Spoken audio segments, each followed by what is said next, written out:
Jumuah Mubarak. For those who are not familiar, we say that may Allah allow us to have a blessed period as we come to worship Him, to seek His aid, to beg for His mercy. For He says in the Quran that His mercy supersedes His punishment. And we beg for His mercy. We ask that He would forgive us, and we recognize that He says that it had not been for His mercy, none of us would be in existence. So mercy is very, very high. And that's why every surah except one begins, Bismillahir Rahmanir Rahim. It begins with Allah's name, the merciful benefactor, the merciful Redeemer. We talked last week, we mentioned the attribute where Allah says He's Ar-Razak. He is the provider. And we talked also about we live in a world of extreme abundance. You understand? We don't live in a world that's lacking. Allah has given us plenty. We state the fact that Allah has blessed us with the capacity that He says in the Quran that He has allowed us to be the Khalifa. You understand? This is a very, very powerful position, the Khalifa. He said that He placed the human being as the ruler in the earth. So He provides, and then He put us in a position of being the rulers in all of this provision. See, there's no creature in existence that benefits from the creation more than the human being.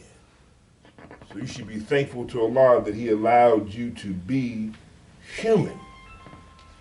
And He says in the Quran, of the Quran, He says, Inna ja'alnahu Quran Arabiyya la'allakum ta'akilun. That He said He made the Quran. He made the Quran in Arabic that you may think. This is what really makes the human being, that he has the capacity to think.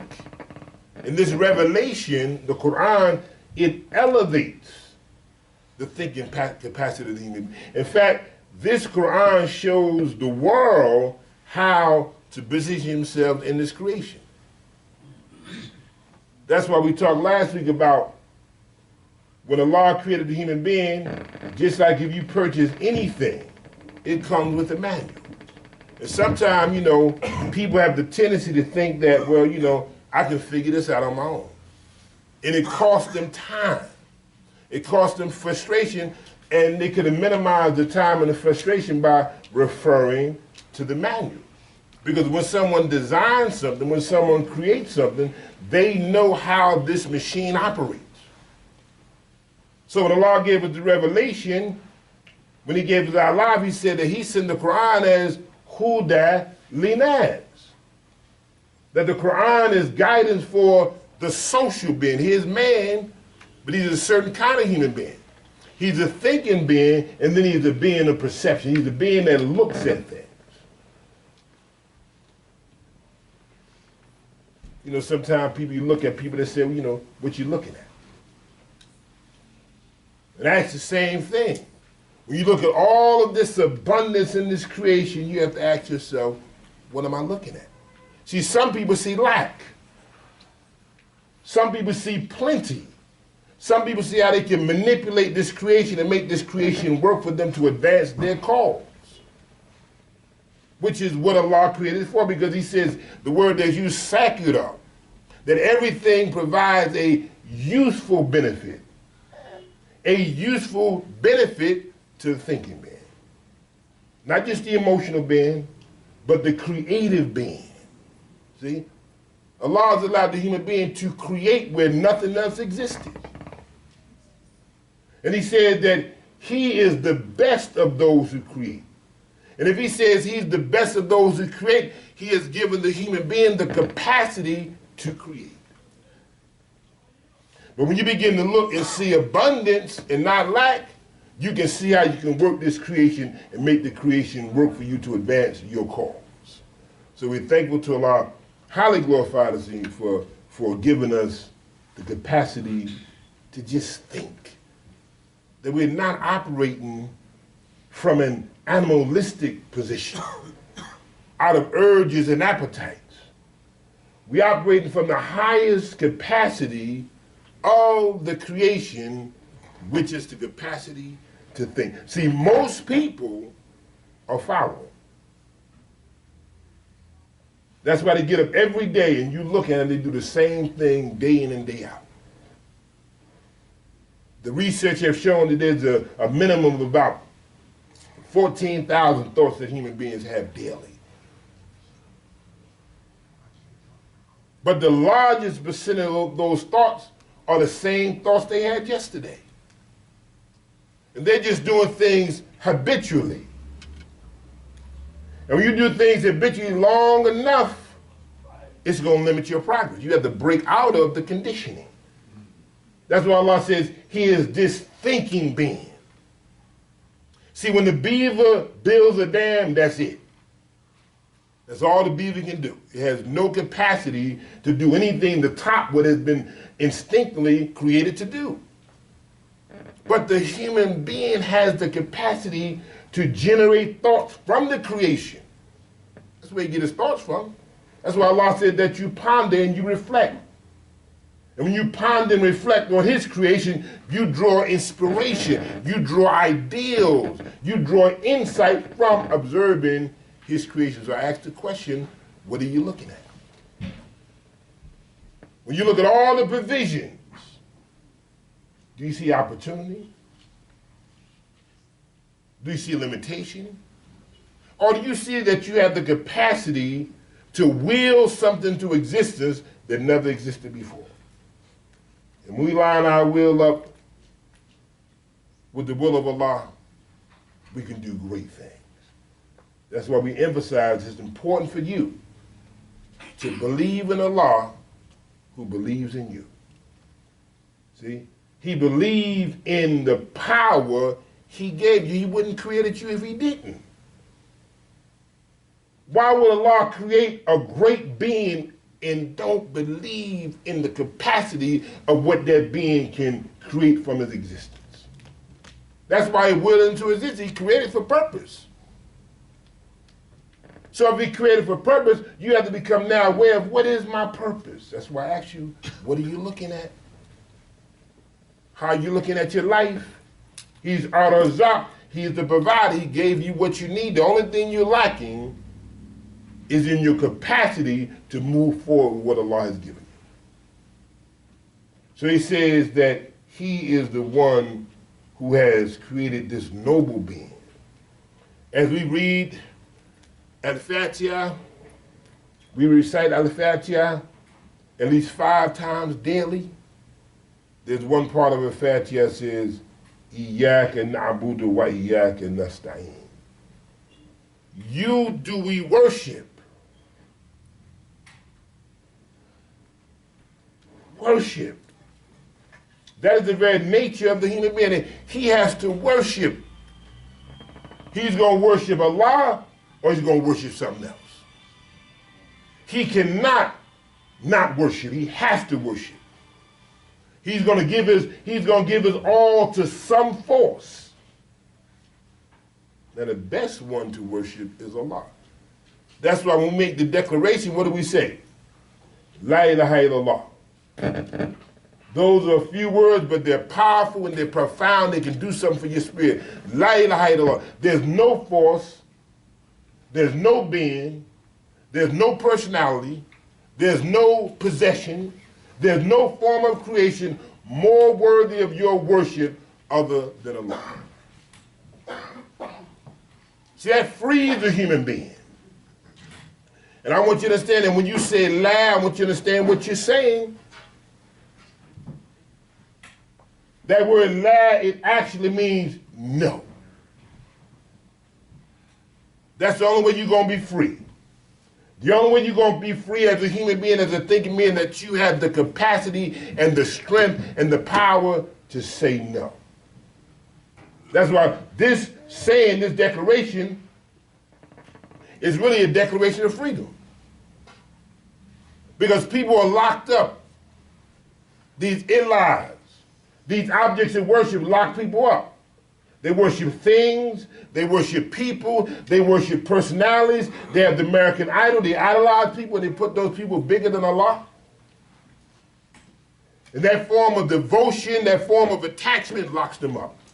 It locks them up, then it limits them as spiritual beings. So when you say la, you saying no to anything that can lock you up. Ashhadu an la ilaha illallah. I bear witness that nothing is worthy of worship, of my devotion, other than Allah. So worship is high. Imam Muhammad said that man cannot escape worship. He can only fail to worship Allah on the high level that he was created to worship Allah. But he cannot escape worship. Allah said he created neither men nor jinn except for his worship. Worship is in the nature of the human being. The question is, what will the human being worship? And when he worships Allah, it liberates his spirit. That's why we say, Allahu Akbar. Just the expression of those words lift up your spirit.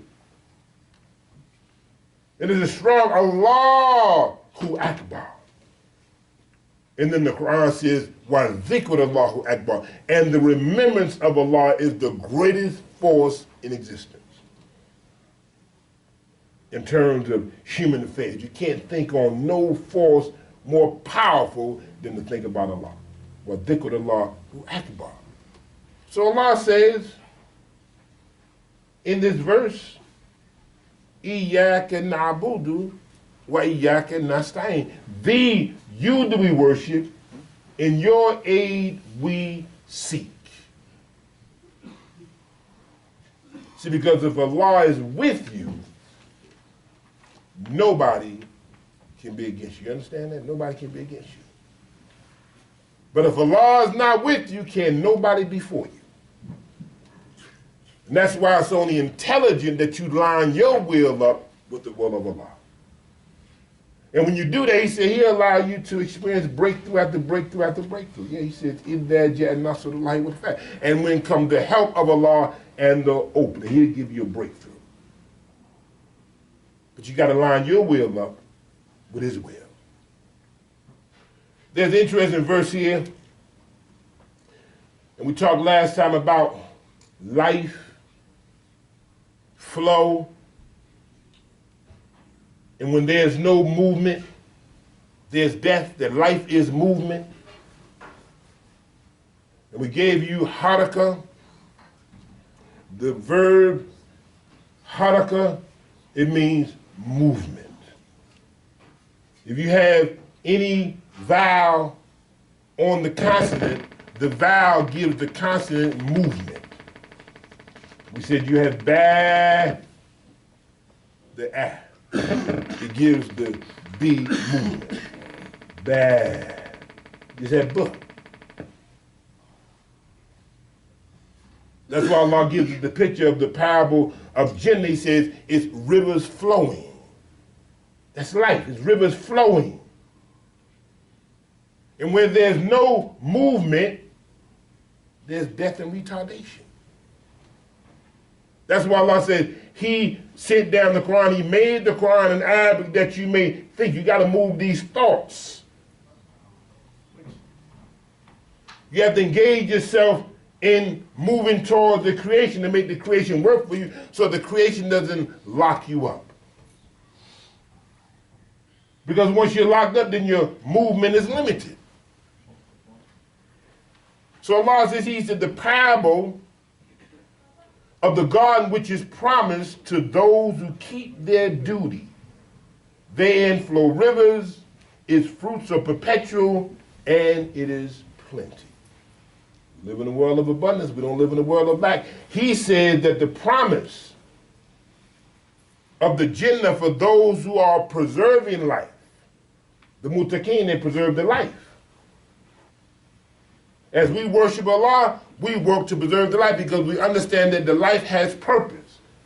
And the only way we're going to get the benefit from the purposeful life is that we have to work to preserve the life. But Allah says, here's the promise for those who keep their duties. Therein are rivers flowing. Life is movement. He tells us that the paradise is going to be life. We don't just talk about when we die. We want good now and good in the hereafter. So we say, رَبَّنَا آتِنَا فِي الدُّنْيَا حَسَنَةً وَفِي الْآخِرَةِ حَسَنَةً وَقِنَا عَذَابَ النَّارِ. Oh, our Father, give us good in this world and good in the hereafter. See, some people think that you got to deny yourself now to get it later. The prayers give us good now and later. I should think about that. I should love now leaders. Anybody know what now leaders is? It tastes good now, and then afterwards, later, the taste is still in your mouth. Now and later. See, we want good now and later. That's why it says, رَبَّنَا آتِنَا فِي الدُّنْيَا حَسَنَةً. Give us good in this world right now and good in the afterlife, and save us from the punishment of the fire. See, last time we talked about those who want to deny the human being this great life. That when you become religious, you shouldn't have good things. When you serve Allah, you should deny yourself. You should limit yourself. You should want none of the material world. And they give this negative ideal about dunya, like to have the material world is a bad thing. To have nice clothes, nice shoes, a nice home, and a nice car is a bad thing. That's what they give you, some religious people. Because they've been conditioned to think about get your share later. But see, you can't get your share later because what's coming to you later is not in your control. That's why it says, give us good in this world and good. Give us here. Allah's going to give it to you in the afterlife. But you got to get your share now. I read a verse where Allah asked a very distinct question. He says, talking about those who work to deny his servants of what he created. We talked about before about the provision. He's Ar-Razak. He said that he provides. Now, listen to this verse. Allah says, say, who has forbidden the beautiful gifts of Allah which he has produced for his servants? We're going to stop right there. In other words, like, who has given someone the audacity to make bad having access to the beautiful gifts of Allah? See, these gifts belong to Allah. And then he says, which he has produced for his servants. See, his servants got a right to the goodness of this world. And he asks the question, and who is it who has the audacity to tell someone you can't have your share of the gift that Allah created for his servants? Then he goes on to say, the things clean and pure, which he has provided for sustenance. See, that's the question. Say, they are in the life of this world for those who believe, and purely for them on the day of judgment. Thus do we explain the signs in detail for those who understand. Very powerful, very simple. Who told you can't have all of this? Whatever you have the capacity to tap into, who says you can't get your share? In fact, I read in the Quran where Allah says, seek the means of the hereafter, but do not neglect your share of the material world. That's right. And all he says after that is, do good as Allah has been good to you. See, when you get yours, make sure you do good. When you get yours, make sure you serve other people. When you get yours, make sure you do some good to help people to improve their condition. Don't get yours and then hold on to it. Get yours and then allow what you have to impact someone's life.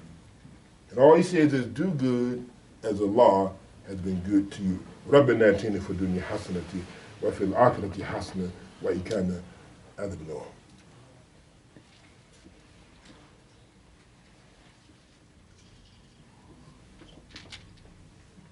In fact, I want to read that verse.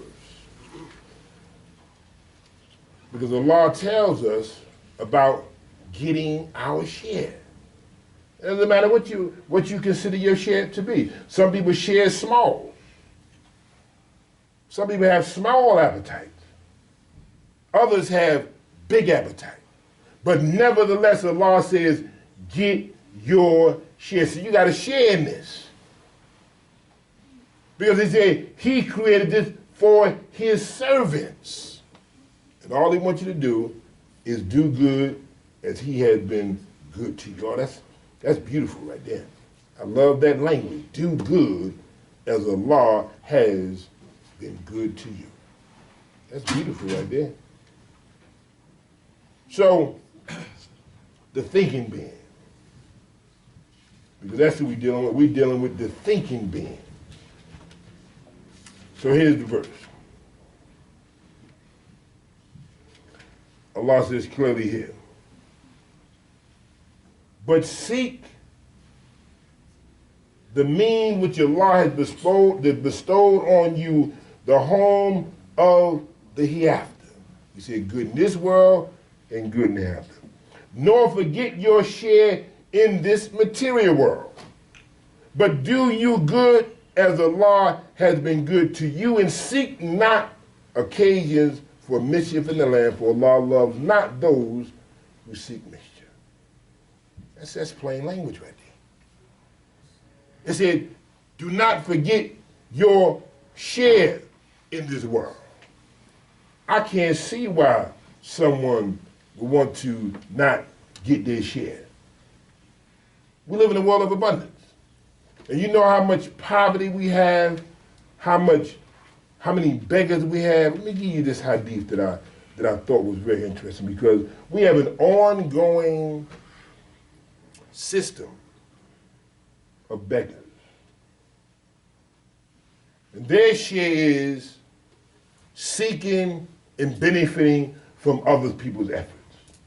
And that's why I really don't respond well to beggars. I'm not saying I don't help the poor, the needy, but I don't respond well to beggars who I've seen over and over and over again with the same program. That they have no regard for dignity. I'm not talking about people who just don't have. I'm talking about people who've made begging almost like a profession. Come on now, wake us up. They made begging so comfortable that it perpetuates and others follow that same pattern. I told you before about this whole idea of the thinking being, and they're just following. And what it does is begging is it robs a human being of their ability to produce. It takes away from your dignity and respect. And that's why we have to be in a position of encouraging people to tap into what Allah gave you. You got power. He gave you power. What He gave you. And you have to get people to understand, He said that you are the ruler in the creation. And all this creation is here for you. And all you have to do is tap into it. Listen to what Prophet Muhammad sallallahu alaihi wasallam said. It talks about the person who just want to beg. Prophet Muhammad sallallahu alaihi wasallam says, if one of you should take his rope and bring a bundle of firewood on his back and then sell it, which Allah should save his honor, it is better for him than that he should beg of people whether they give to him or not. So you go out there and do something for yourself. That's why I say, when you look at the creation, what do you see? It's all this opportunity. Why we got so many beggars? It's just plentiful. We don't live in the world of lack. We live in the world of abundance. It's all here for you to tap. That's why Allah said, and do not forget your share. Your share is not my share. My share is mine. But then I understand that my share also has been regulated for the needy, not the beggars. I want you to understand that there's a big distinction. We give to the poor, we give to the needy, we give to the downtrodden, we give to those who've been on bad time, but we don't give to continuous beggars. We want to help the beggar to come about the begging state. We want to do just like Prophet Muhammad said, go out here, beggar, and get some firewood. Yes, sir. Go to the 99-cent store, beggar, and buy you some pens and sell those pens. If I was in a situation I had to beg, I was shooting bad, I'll go find me something very cheap and I'll sell it, because people would rather give you something where there's an exchange. You know, I fell on bad times, man. I fell on bad times, sir, and all I wanted is I have a pen, and if you would give me something for this pen. See, there's a difference from giving something as opposed to begging. I want to get my life together. And I don't want to beg. But can I do something that you would compensate me for? I respect the person that walk up on you and want to wash your windows on your car for a small contribution. I respect that more than I respect begging. Because there's so much opportunity in all of this creation that Allah says, get your share. And then when you get your share, do good as Allah has been good to you. Prophet Muhammad sallallahu alaihi wasallam said that Allah is good and accepts nothing but good. We got to do good. And the more good we do, the better the world gonna get. And we can't be selfish. We have to work to inspire people that you can be more and do more. And let people look at your life as an inspiration of who they can become. That you let them know there was some rough times in your life, and Allah allowed you to come up. Because you recognize that until you change, nothing else will change. See, when you change internally, then your life changes. When you change internally, your address can change. Because when you change at a certain level, you're going to be dissatisfied with certain things. So when you change, your life begins to change. So Allah says, and do good as Allah has been good to you, and seek not mischief in the land, for Allah loves not those who do mischief. All we want to do is do the right thing. And wage war on the self, the lower self, that want to do the bad things. And when we do that, we'll be working to create a better world. ربنا آتنا في الدنيا حسنة وفي الآخرة حسنة وقنا عذاب النار. السلام عليكم ورحمة الله. Allahu Akbar, Allahu Akbar. Ashhadu an la ilaha illallah. Ashhadu anna Muhammad Rasulullah. Hayya ala salah, hayya ala falah. Come to salah, come to salah. Allahu Akbar, Allahu Akbar. La ilaha illallah.